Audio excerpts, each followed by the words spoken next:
Welcome, everybody. A premium account on X is required in order to stream on the platform. I don't know what you're talking about. That's nice. So, how about we just remove X because we're not going to pay X premium money. Yeah, but you never saw that before, did you? No. We're not going to pay X premium. Anyway, everybody, it is. Oh, you know what I was going to do? Hold on a second. It is Thursday night, though. Really? It's Thursday? Hold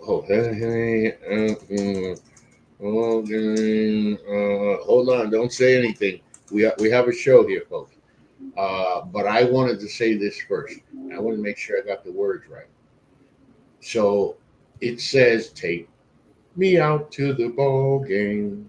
Take me out with the crowd." Anyway, it's Thursday night. No, it's Sunday night. Thank you. And this is In the Batter's Box. It is the NGSC Sports Weekly Baseball Show. I'm your host, Rob Garcia, joined by my co-host, of course, from Jersey. Not the Jersey Shore that I'll be at next month, but Jersey nonetheless. He is the host of the Enhanced Sports Show Saturdays, 4 to 6 p.m. It's Sunday. You got time. If you pay attention, you got time. You'll be able to get in. Of course, he is also the co-host of In the Batter's Box, Mr. Louis Sonora. Louis. Well, What do you say? but this week I gotta switch it to Friday from 4 to 6, one time only because I have a previous engagement on Saturday, so I gotta do it Friday 4 to 6. Friday 4 to 6. Interesting. Yeah. Interesting. Of course, from the upper reaches of the eastern seaboard of the United States of America, he is, of course, the right hand that steers the ship at NGSC Sports. He's the co-host of In the Batter's Box, my dear friend, Mr. John Doucette. John, another show. Ralph, as always, good to be with you. Yeah. And by the way, here I am, guys. I'm telling myself, before the show started here, I get prepared, make sure I got everything up on the screen that I need. What do I always forget? I always forget the website. I've been pretty good at doing that.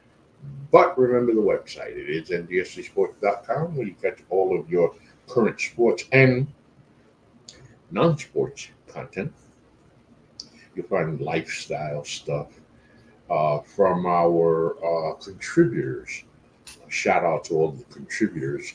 I don't do that enough. That give us the content that they give us. It's in the section we call the hub. So they'll give us a whole bunch of stuff: business, lifestyle, fitness, science. Oh, good Lord. Cooking, reading, lifestyle, all kinds of stuff. So shout out to all of them. Log on to the website right now. You'll see that Jordan Maria gives us this potential 3-team deal may save every team involved. This year, free agency in the NBA came and went like that quick wind. It just whoosh went right past. And now that who's the last guy here? Who's the last guy? Who's the last guy? Help me. He just went to holy crap. Can't think of the last guy. Sammy Sportface gives us an on the 8th day God created Caitlin Clark. Sammy's got a fascination with Caitlin, trying to explain to Sammy that she might not even be the best player on her team yet. Yeah. But still might way onto the Olympic roster, however. But according to Sammy, she's the greatest thing since sliced bread. Well, from a marketing point of view, she is. And in a way, she is the greatest thing since sliced bread. I saw an interesting stat, as a matter of fact, speaking of Caitlin Clark in the WNBA, very interesting stat during one of the games that my wife and I we don't miss a game.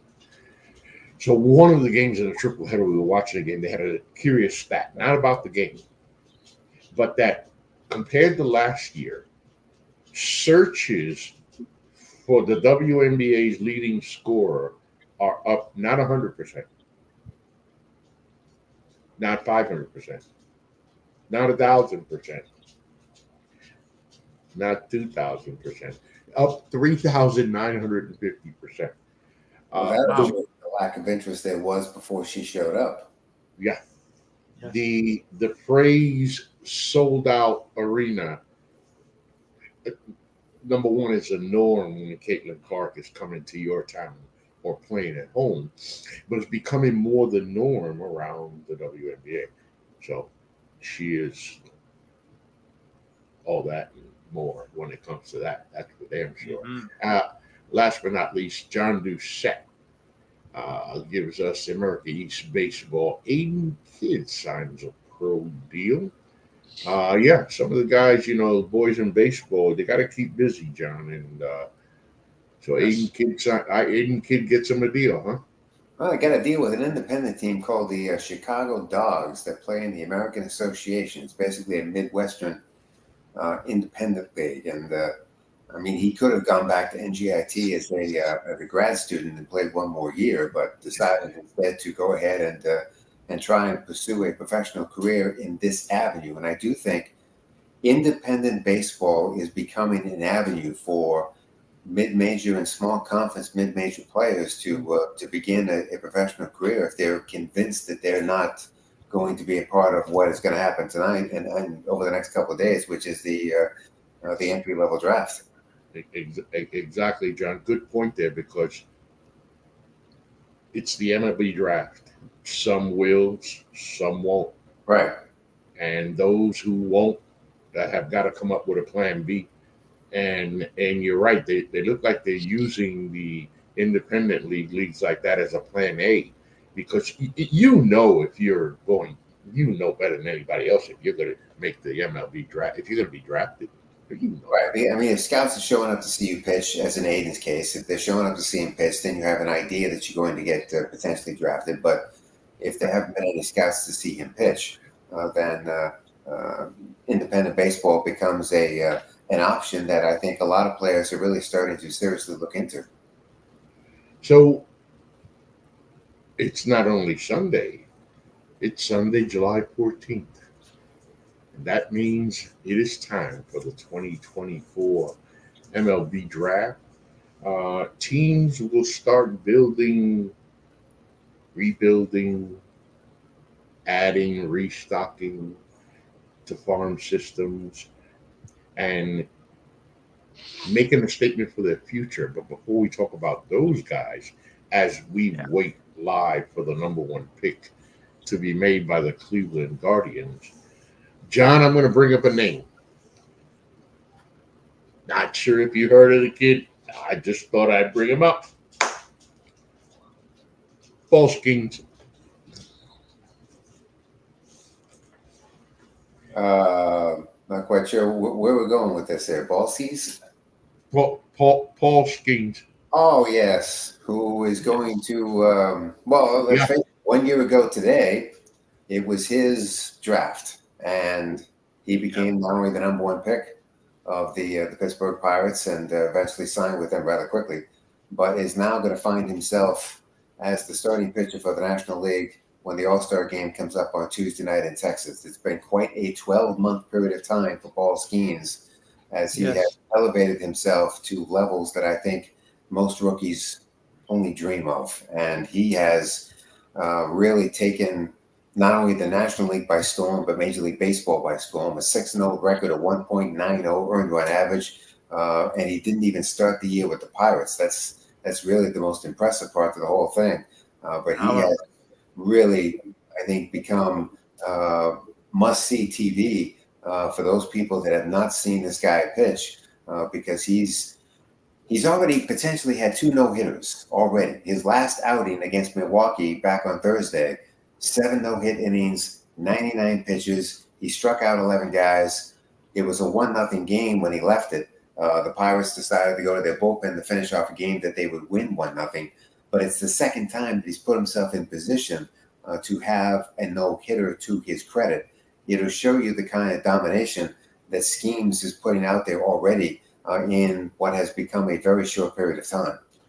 And Louis, it talks to the players, schemes in this incredible year that he's had. Talks to these players tonight in the sense of letting them know. Look at where I was as if I was Paul Schemes. Look at where I was 18 months ago. Look at where I was 12 months ago. Look at what's happened to me throughout the 12 months, and look at where I am today. That can happen to you too. Here tonight at the Major League Baseball draft, they were interviewing some of the top picks here. Louis, it's a night to make your dream come true for these kids. Exactly, especially for some. I mean, and of course, I wish all the players well. Was Skinnis involved? He was involved in the College World Series last year, correct? Correct. Yeah, that's why I thought this guy sounded so familiar. And I think he was on the College World Series winning team, if I'm not mistaken. Yeah. And they were really raving him for his performance last year. So I kind of, when I heard about Skinnis this year, like, oh yeah, that's the guy. So he's lived up to his potential. I mean, his ERA is phenomenal. He's strikeout, and like you said, he 2 no-hitters. I mean, this guy could be not only the Pirates' future, but I think the future face of the league. That We haven't. is an interesting point. What Louis just brought up, the potential possibility that Paul Schemes becomes the new face of Major League Baseball. Yeah, wow. It's what he is right now. Even if it's just in the moment, it's what he is right now, John, because like you just said, must-see baseball. So we've been talking about Paul Schemes for years now on the show, obviously. Now here he is at the next level. So as you said also, John, he didn't start the season right away with the Pirates. So here he comes in, and I start checking him out about start number 3. Wow. I mean, just total. This kid has total command, John. It's special to watch. Absolutely, and he had command last year when he was pitching for LSU at the college level, and that hasn't changed. And I think, him starting the All-Star game Tuesday night provides Major League Baseball with an instant punch to a game that we all know is an exhibition. But if you're going to, if you haven't seen him pitch, the idea, for instance, of seeing Schemes face Judge in the first inning of that All-Star game is the kind of must-see moment that's going to help to generate some interest in an exhibition game.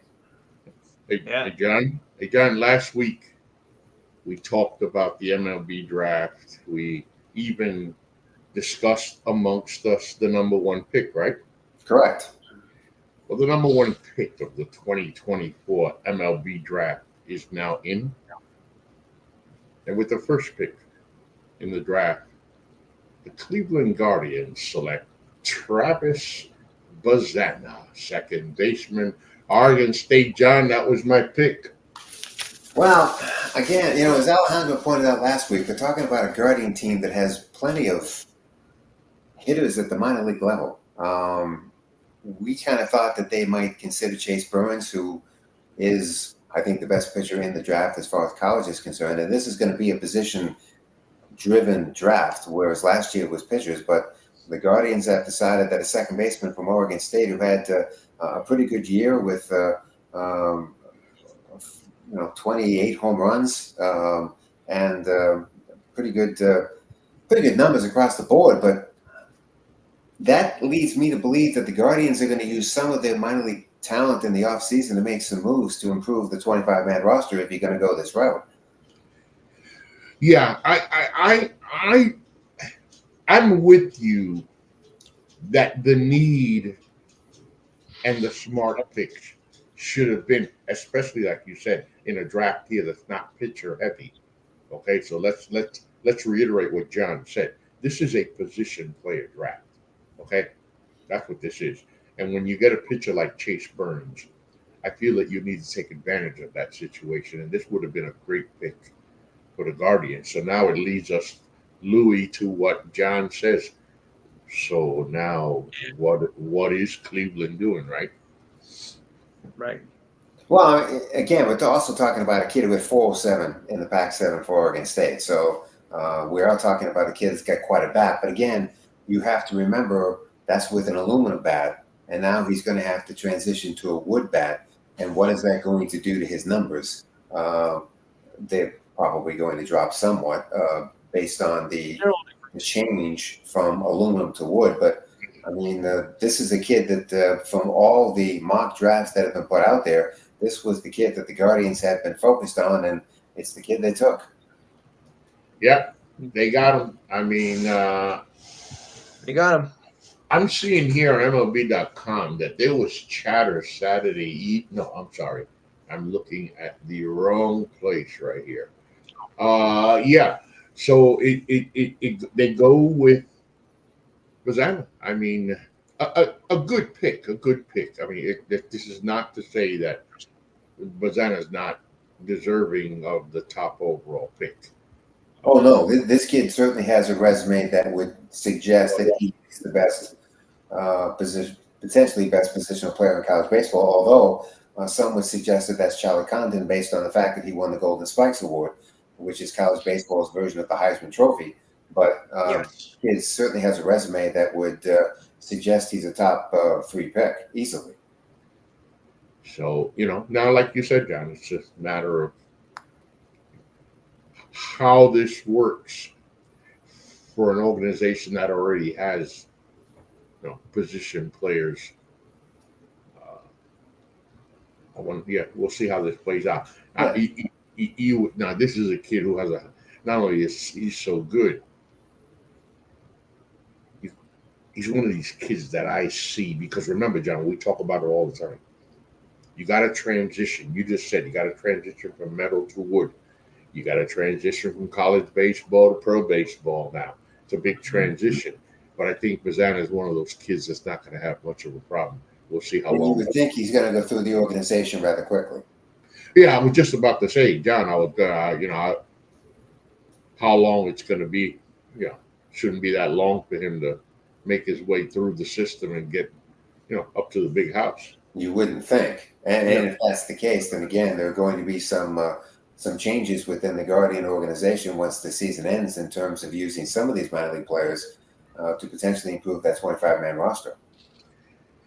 So congratulations to Travis Bazana, second baseman, Oregon State. You are now a Cleveland Guardian. And I should say, gentlemen, that the second pick is in. And I'll tell you, again, this is the beauty about moments like this, right? Yes. All right, I shouldn't have done that. I'm sorry. I need to put this up here. There we go. I'm going to get this, okay? Right. Let me fix this guy here. Let me put this over here. And I was going to say, this is the beauty about drafts, what I do love about draft. First of all, there's always going to be a talk about the team who got it right, who got it wrong. Yes. You should have picked this guy with that guy. What's this guy? What's the strategy? Blah, blah, blah, blah, blah. One of the things about baseball that will never change is pitching is always a premium. So with the second pick in the 2024 MLB Draft, the Cincinnati Reds picked Chase Burns, right-handed pitcher, Wake Forest. John, there's the pick. Well, I think he was the best pitcher in college baseball this year. I don't think there's any question about that.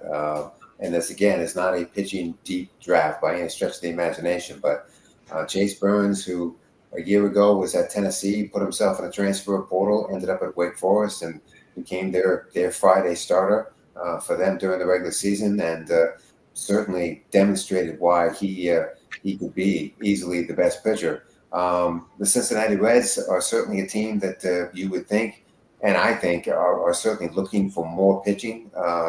And I think passing up on a Chase Burns is really something that they decided was not in the cards. You add him to a rotation that already has some pretty good young arms going at the moment. Again, I don't think Chase Burns is going to stay in the Cincinnati Red minor league system very long. No. He could very easily do what Paul Skeens is doing for the Pirates this year and be a part of that rotation early next season. Pitching, Louis. It's you can have the hitters all day long, buddy, but you got to have pitchers to stop those hitters. Yeah? Exactly. You need good, solid pitching. That's the game of baseball. So as the ticker down below will continue to show the picks. I'll keep updating the picks as they come. The Colorado Rockies have the third pick in the draft tonight. The pick is in. Wow. I was going to say, with Chase Burns, the numbers with him, 190 strikeouts and 100 innings. An average of just about 3. He's got over 100. He got over 100 strikeouts the last 3 seasons. Yeah. He finishes with over 400 strikeouts, only 77 walks. I think it's like a 3.2 something ERA, 3.19 ERA. Hey, listen, only thing he cheated himself out of was a national championship, I guess, huh? Yeah, if he had stayed at Tennessee, imagine how good that volunteer team would have been. Oh, Jesus. Listen, they won 60. How many do they win with Chase Burns? Boy, wow. Do they 70 is unheard of at the college level. Yeah. Really unheard of. And you would think with him around that they might have hit 70. They might have got to 70 wins. And you're right, John. 70 is that's unheard of. That's unheard of in college. Wow. When you said that, it kind of just struck a chill there because that's one of those numbers. But it's one of those transfer portal decisions that didn't quite work out. Yeah. He left what turned out to be a better situation than what he went to. So as we wait for the pick, we're not going to stop talking about baseball. The MLB Roundup, of course, in the MLB Roundup, we cover the stories of the past week. We take a look at the standings, take a look at who's hot, who's not, or what the guys are thinking about. So I like to go to Louis. Louis, last time we left the show, the Yankees were 2.5 games out. They're now sitting a game out of the Orioles here. 4-6 in the last 10 games. Still a struggle. What's going on in the Bronx? Well, a lot of injuries are piling up. The pitching is becoming sort of erratic. And the only good thing is, the Judge has been hitting home runs, and that's what's keeping them, in pace with the Orioles. Which I did say from the beginning that the Orioles and Yankees were going to be, neck and neck throughout the season, and still holding up. Though the Orioles have been on a downward trend lately too. They lost 4 in a row before I think yesterday. So it's very close. Just a game up. It's gonna be a dogfight right through the rest of the season. But the Yankees have got to work on their pitching if they're gonna be able to stay in contention and taking over first place. I think they're still gonna do it, but they've got to learn to stop making costly mistakes as well. Especially in the bullpen. A pitching staff that has come through for you so far, even better than we thought. Okay, so now, Louis, I'm ready for the collapse. So I'm ready for that collapse. It's got to happen, Louis. In the meantime, John, when I look at the standings, John, guess who's creeping up on them damn Yankees, John? Yeah, it's the one team that Louis doesn't want to talk about on a regular basis. But yes, the Red Sox are right there, and they continue to provide not only Louis with concerns, but also I think everybody else with concerns too. They won again today, took 2 out of 3 from Kansas City. They have gotten to the break, 11 games over 500, which is a season high. And they're only 3 games behind the Yankees when it comes to what would be the first spot in the wild card situation. So as much as Louis doesn't want to think that it's a 3-team race in the American League East, it certainly is. And starting Friday, it becomes a sprint and not a marathon anymore with 67 games left. So This is put up or shop time because you gotta get your teams in gear, to make that make that stretch run. I mean, this is they say that baseball is a long season, but once you get past the All-Star break, then it starts dwindle down and everything, and every game is vital. Unless of course you're the White Sox, I mean, because your season's over in spring training, but that's another story for another time. If you're in contention, you cannot afford to screw up. You got to Hey, stay in contention. You got to win these games. Louis, I got to admit,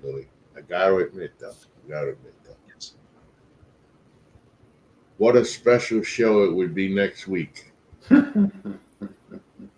if the Yankees can fall to third place. It's a possibility, but I'm not going to think that.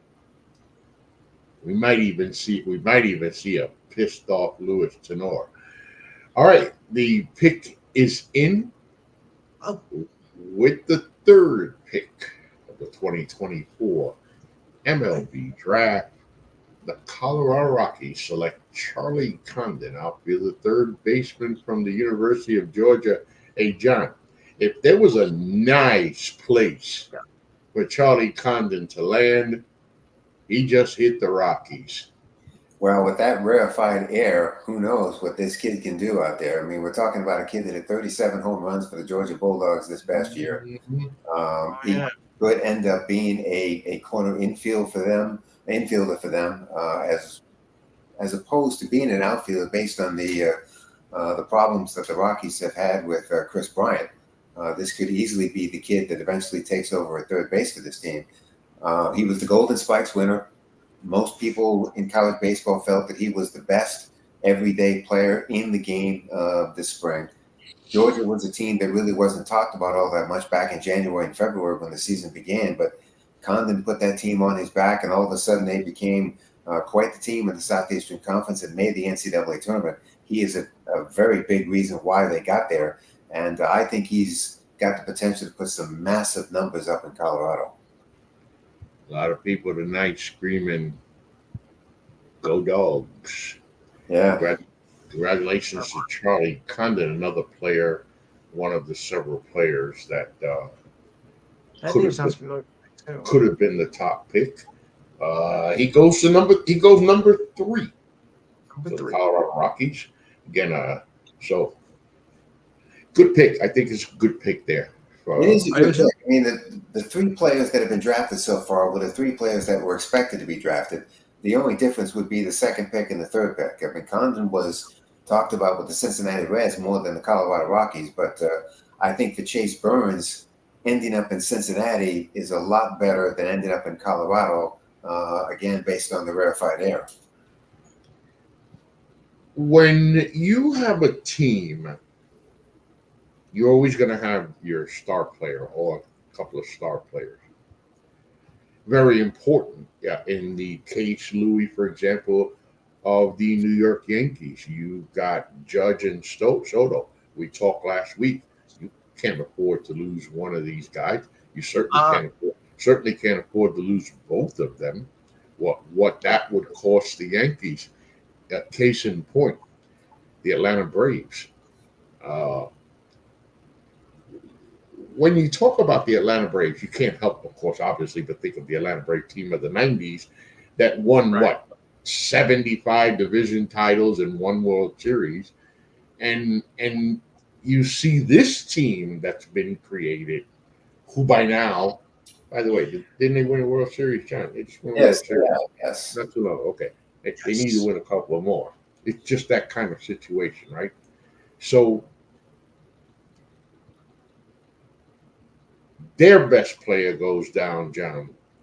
And I see now my New York Mets, who are playing their best baseball of the year, creeping up on the Atlanta Braves, while the Philadelphia Phillies are just looking down on both these teams. They're just going to run away with it. Basically telling them, you guys can fight for second place all you want because we're not giving up first place. Man, the Phillies are playing good baseball, John. Well, they are playing good baseball, but again, the Mets, I think, have put themselves in a very interesting position because you have expiring contracts at the end of the year that's going to release some money for them. But you have the Pete Alonso situation, which you're going to have to somehow decide upon whether you're going to extend him, just rent him out for the rest of the year to basically yourself to try and make a playoff push here. I think the Mets have found themselves in a position that maybe they didn't expect to be in. They played awfully good baseball in June and now into the month of July. And I think that they've got some decisions to make as we get toward the trade deadline as to whether or not they're going to try and add to this ball club to give themselves a chance to get there, or whether they're just going to keep it the way it is and see what happens. John, we may have had our first mild surprise. Well, the Oakland A's are next, so with the fourth pick. So with the fourth pick in the 2024 MLB Draft, the Oakland A's select Nick Kurtz. Ooh, that is a surprise. Yeah. Nick Kurtz wasn't expected to go until later in the first round. He was expected to go somewhere 9 through 13. Yeah, he was in that. Again, the Oakland A's are just a situation that is befuddling, to say the least. They're moving. They're staying around. They're, I think, a dysfunctional franchise at the moment. Most people thought that Collignone from Florida was going to be the kid that they were going to take. I just think that they felt that because he insists on being a two-way player, that they didn't want to pay for somebody who was thinking along those routes, and decided instead to take another first baseman, Nick Kurtz, a good first baseman, no doubt. But I'm not sure a kid who was projected in the top 5 by anybody, but still somebody who can put up some pretty good numbers, and did put up some pretty good numbers for Wake Forest during the season. But I just don't think he was in the top 5 category. No, John, listen, there's two things that you and I can agree on. One, Kurtz is not a top 5 pick. Okay, he's not a top 5 pick. And two, here go the A's again. What are they doing? What are they doing? Now, I'll say this in Kurtz's defense. We're talking about a kid who had 23 home runs this year for Wake. We're talking about a kid that had a 501 on-base percentage for Wake this year. We're talking about a kid who had 78 walks as opposed to 42 strikeouts. So his ability to command the strike zone was pretty good. Those would be the good things to say about Nick Kurtz. But still, when you talk about the Oakland A's and you talk about what this franchise is trying to do and where they're trying to go, this is a very surprising pick, no doubt. Yeah, and by the way, of course, when Travis Bazzana was chosen by the Guardian, of course, he did make Major League Baseball history, becoming the first Australian-born number 1 pick in the MLB Draft. So congratulations to Nick Kurtz. Nick Kurtz, you just made yourself a little quiet. Nick Kurtz, you just made yourself a little bit of change here. Well, we'll see how difficult it is for the A's to sign this kid. I mean, again, with their situation being as undecided as it is, this may be a difficult signing for them. And that's a good point, because that's where I was going. I was going to say good luck, because you, Nick Kurtz, and congratulations, Nick Kurtz. Nothing against you. You got picked. You showed the A's something. You're the number 4 pick forever of the 2024 MLB Draft. But you've also been allotted or slotted in a certain salary range, and you just kind of just messed that up by getting. Well, I'll say this: I mean, if he ends up getting picked later on in the draft, that slot goes down. So he's got himself in a much better neighborhood than he would have been had the mock draft turned out to be true. Yeah. True. John, you were talking. No. MLB Roundup. Was there something else? There was something in the MLB. The other thing to talk about would be the All-Star game and the players that are certainly not the right replacement players. The replacements. Well, the latest one would be Chris Sale, because he pitched today for the Braves out in San Diego, so he's not going to be a part of the All-Star game on Tuesday. He's going to be replaced. Jose Altuve is not playing in the All-Star game Tuesday. He's been replaced by Marcus Semien. Rafael Devers is not going to play in the All-Star game with some left shoulder stiffness, and so the Red Sox have decided to keep him out of that game. He's been replaced. Again, the Philadelphia Phillies, I think, may end up to be the most interesting of all, because you're talking about 3 members of that starting rotation that are in that game, and the word is that maybe none of them will end up partaking in that game, which means that Rob Thompson is kind of shortening his rotation significantly for this game. And if you're Rob Thompson, you better make sure this game doesn't go extra innings, because if it does, you're going to be in big trouble. Oh yeah. Hey Louis, anything in Major League before we go on? Anything in Major League Baseball itching at you, making you think something has happened this past week? Well, I mean, the Mets have taken them by surprise. I mean, considering they started 0-6 to start the year and where they come now, I mean, that's kind of like a big turnaround for the team here. So it's actually been quite surprising to me, to say the least. And if you're the White Sox, forget it. But I was surprised. I was surprised today, though, by the onslaught of the A's. The A's of the Phillies, 18-3. Yeah, the A's from the 4th inning on kept scoring runs, just piling on a Philly. It looked trash. It looked like the Phillies did an opener today. They basically used their bullpen because of the rotation going to the All-Star game, and they got burned for it.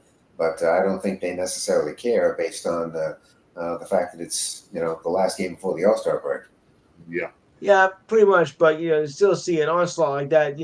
Against a team that is trash and nobody really cares about them. I mean, they just did a number on the Phillies. I mean, I know that the top team can have an off day sometimes, but to have a day like that. Well, I just think it was one of those games in which they just didn't care. They were willing to lose it, and they did. Obviously not.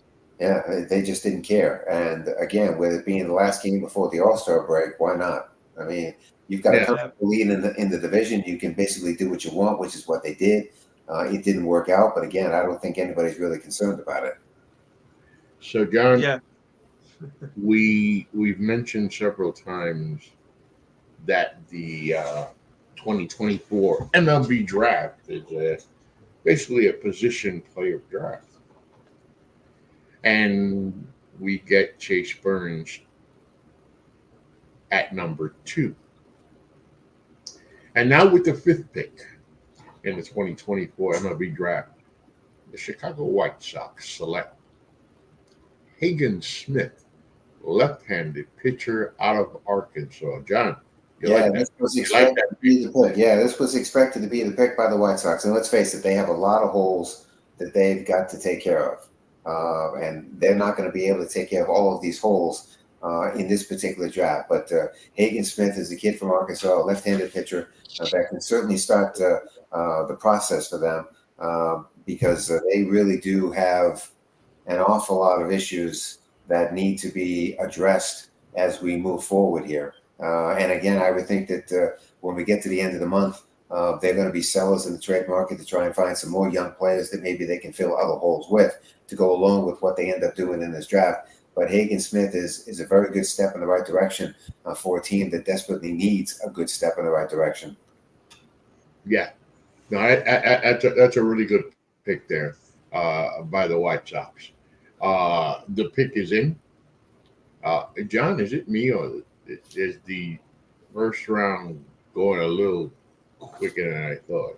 Well, it's nice to see that Major League Baseball teams already know what they want to do. I mean, the Kansas City Royals are nice. They were expected to take Nick Kurtz, but that he's off the board, so they've now got to go in another direction. He's off the board. Now, who's still on the board is one of the position players that we expected to be picked.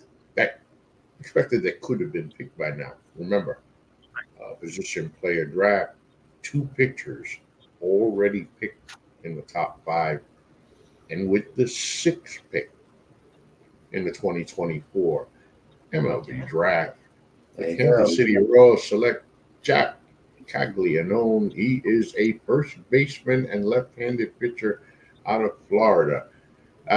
Listen, uh, not too bad there. That's a good pick, John, for Kansas City.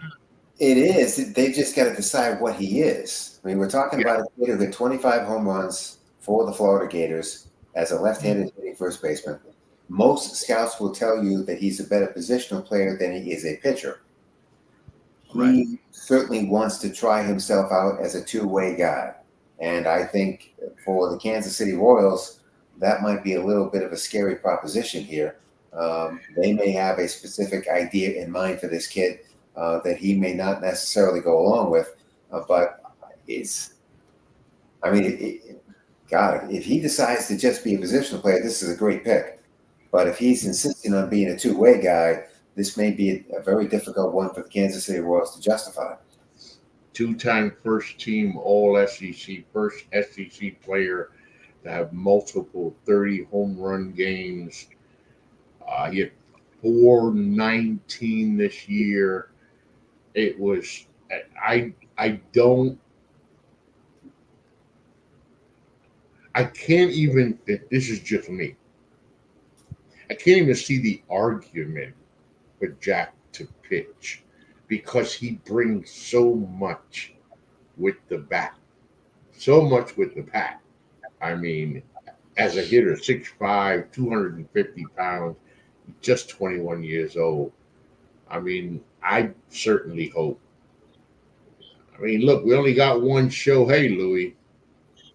Yeah. But everybody wants to be that guy because the amount of money that's being thrown his way.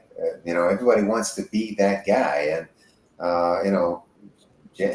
Jack wants to be that guy. Apparently, we're talking about a kid that hit 60 home runs over the last 2 years. It was 35 this year, not 25.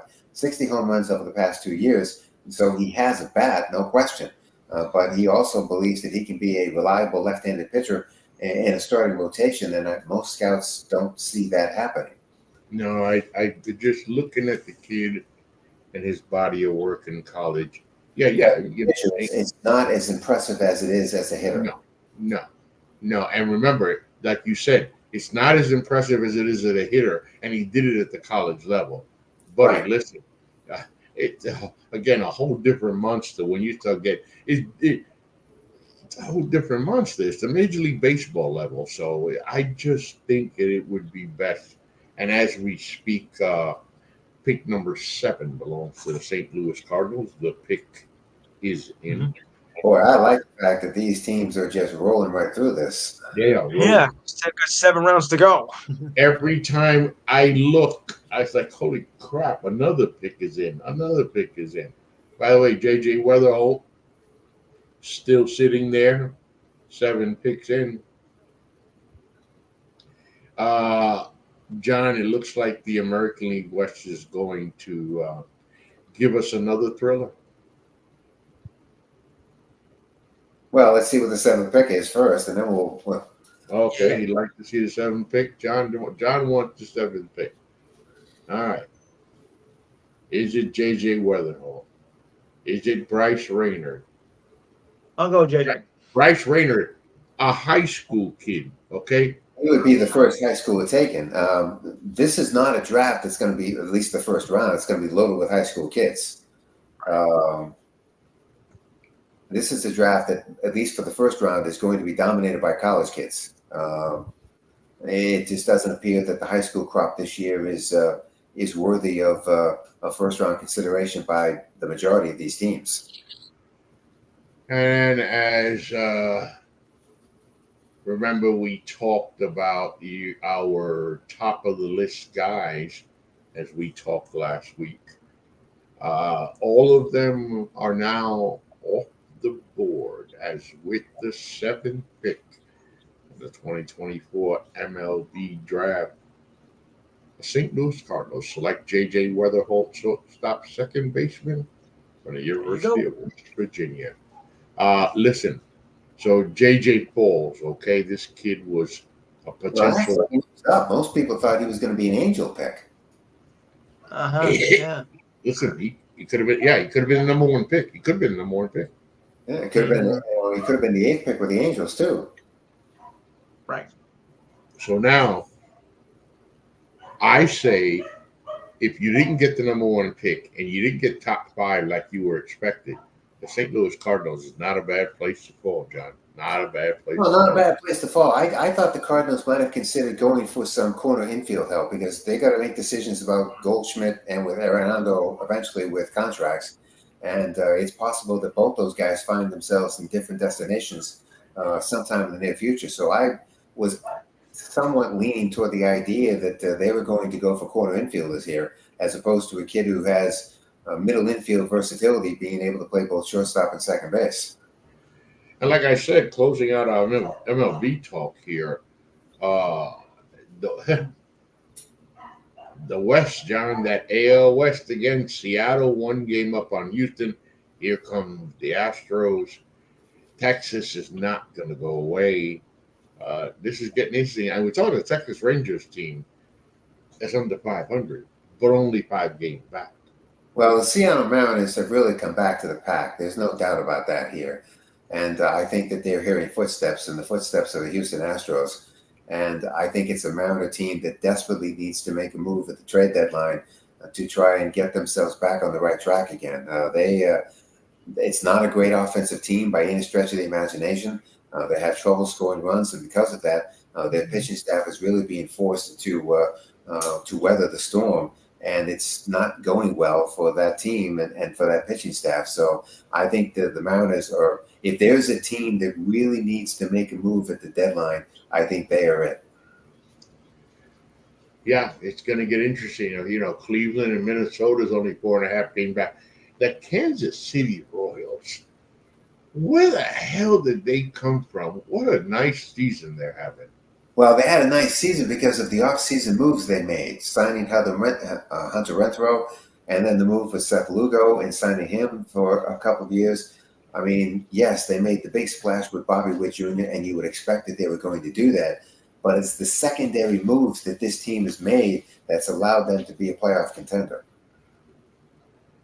Yep. And, you know, I know, Louis, the only team that can beat the Dodgers is the Dodgers, but unfortunately they're not beating themselves right now. Well, I'll tell you what, they lost Yamamoto for the rest of the year, and that's a big loss to that rotation, as he was put on day DL yesterday. Dodgers are another team that's either they're going to find a starting pitcher or they're going to make the call to Superman and see if Clayton Kershaw can give them one more year. It just doesn't seem to have. It just doesn't seem to have any threat from any other team in the West. But I just don't think they're prepared to make an October run. I think that's the problem. The Dodgers? Yes. And that would be a damn shame. That'd be a damn shame, John. But I just think their pitching staff is so ravaged with injuries that I don't think they're going to be able to recover to make a run in October to get them to where they potentially should be. That's a damn shame. All right, John gives us a very curious topic, Louis. You and I are going to do our best here, as always, Louis. We're going to listen to John as he takes us through this very interesting scenario here. The Oakland Bowler fans are buying ownership shares. John, how much, John, and what do we need to get out of the bank account? Well, the Oakland Ballers are an independent baseball team that plays in the Pioneer League. And they play in a ballpark that is being renovated at the moment. And the two owners that have this ball club have spent $1.6 million to renovate a ballpark that's in West Oakland. So, and this entire idea was based on a soccer team that did it last year in Oakland that ended up raising $2 million by allowing themselves to basically be owned by the community that they are playing in. That is the theory behind this. And so the Oakland Ballers owners are attempting to do the same thing with their baseball team.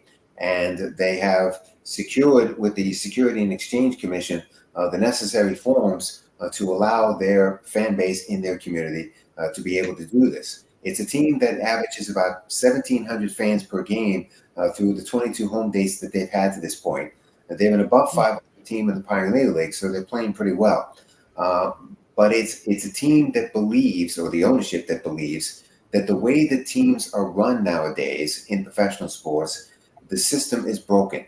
And they believe that the best way to fix the system is to allow the fan bases themselves to become owners of these teams, to give them voting shares, to allow them the opportunity to make decisions about how these teams are going to be run, be it renovations to their ballparks, how the, whatever other issues, major issues that need to be made. These two guys believe that this is the best way to do it, to allow the fan base to have the voting shares and the voting rights to be able to make these decisions, as opposed to just two guys that own the team or whatever, a group, to make all the decisions themselves. It's a very interesting way of going about doing it.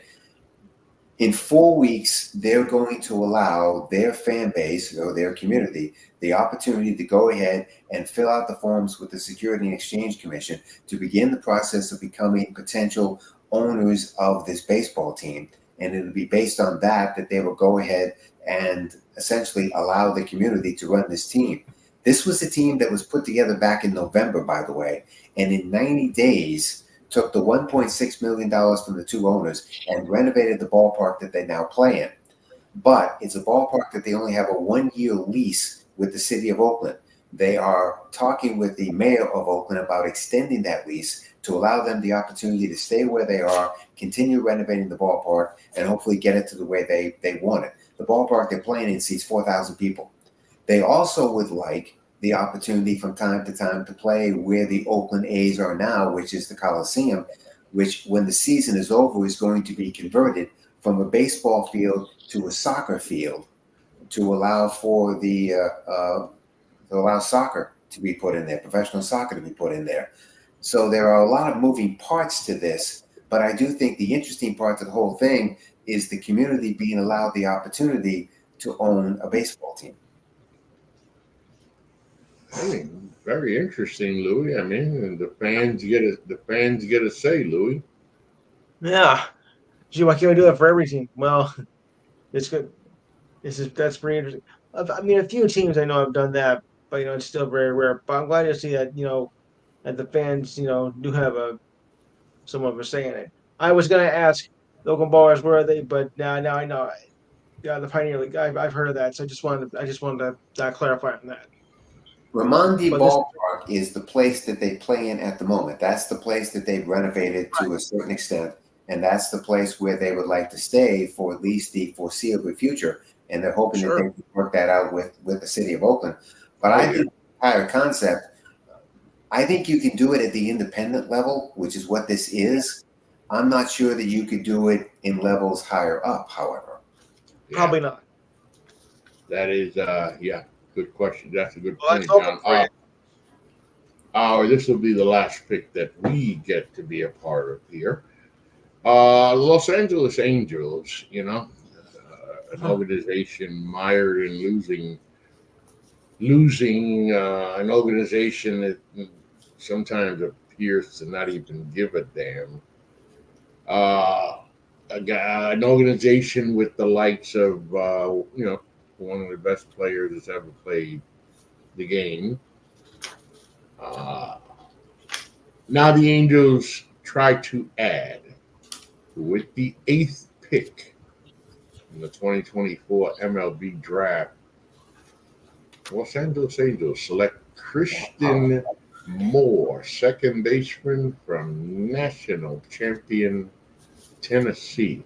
Well, I think the Red Sox will be very unhappy with that because that was certainly somebody that they were targeting with the 12th pick in the draft. Yeah, which is where Christian Moore was slotted at in that area.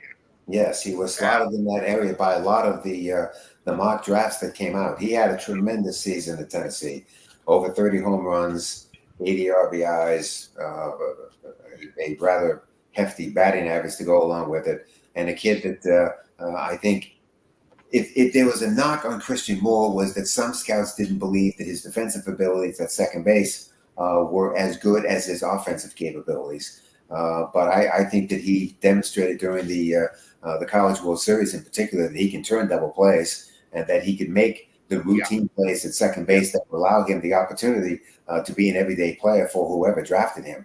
I think that Christian Moore is going to quickly go through the Angel organization, and I think he'll be at second base at some point next year for them. You know, it's something what you said there, John, because most of the mock drafts and the experts had Moore slotted somewhere between 12, 13, 14, 15 in that neighborhood. And you bring up the Men's College World Series. Remember that Moore gave us the second cycle we've ever seen. Right. But more importantly, what you just talked about, John. So how did Christian Moore, and this is the beauty of how this works. How does Christian Moore work his way from a teens pick to a top 10 pick? Listen to what John was just talking about. That boy worked on his stock during the Men's College World Series. There were questions about him that he answered during that Men's College World Series, and it got him picked number 8 by the Angels. And again, I think you're also talking about an organization that desperately needs some star power in that organization, and they're hoping that Christian Moore can eventually provide that to them. And I think that's why they're willing to take the chance with him. I mean, Moore, again, is another kid that fortunately goes up in the financial category as opposed to where he would have been slotted as the number 12 pick had the Red Sox taken him at that spot. But he now has made a few more dollars for himself being a top 10 pick instead. But I think the Angels are a team that they're looking for star power. They're hoping that this kid provides it to them. And like I say, I think he'll go through that minor league system rather quickly to get to Anaheim. Well, I'm just looking real quick before I say, okay, he was slotted there. With the 9th pick, I'm not going to put it up on the ticker, but with the 9th pick in the 2024 MLB Draft, the Pittsburgh Pirates select Connor Griffin, shortstop, Jackson Prep High School, Mississippi, the 2024. He was really the only high school player that anybody thought could be a top 10 pick. And look what the Pirates have done the past 2 years. 2 years ago, Henry Davis, the catcher from Louisville. Last year was Paul Skeens, a pitcher from LSU. And so this year they decided to go the high school route and to pick a kid that by all mock drafts that I saw was projected to be really the only high school player that could be taken in the top 10. So it appears that the Pirates again have done their homework and have picked a kid that really is worthy of being where he is, which is the 9th pick in the draft. Yep. All right. We get to that point where I asked Mr. Louis, final thoughts, Louis? Yeah. No, it's been a pretty interesting draft so far. Pace, and I'm just anxious to see what's going to happen, with the Yankees as the draft goes on. Well, the Yankees don't pick until 23, so you got a little while to wait to see what they eventually do. Yeah, and of course, for your Mets, of course. A little while to wait. John, final thoughts? No, my final thought is that this is a night, and this will be the next couple of days where a lot of kids find out whether their dream can continue or whether it doesn't. And for those kids that don't get drafted, I think independent baseball is providing an option that it appears a lot of kids are really starting to consider. And my final thoughts go into the beginning of the second half of the season. We're going to find out about buyers. We're going to find out about sellers. We're going to find out who makes that push. I think it's safe to say the Philadelphia Phillies will hold on. Can the Orioles hold off the Yankees? Are the Red Sox going to make a charge? We're going to see something going on here in the West. The AL Central is also close too. So it's getting very interesting here. And we get to what they call now the dog days of summer. And we find out who wants it more. It's a chase to October, a chase to the World Series. We'll be right here each week Thank you for joining us this evening. Please remember the website. It is ngscsports.com, where you catch all of your current content. We'll be back next week. Absolutely next week. We'll talk a little bit more about this draft, and always curious to see who's the kid that nobody's expecting that's going to make a name for himself. There's always one. Thank you for joining us this evening. Everybody here, everybody there, everybody everywhere. Y'all have a great night out here.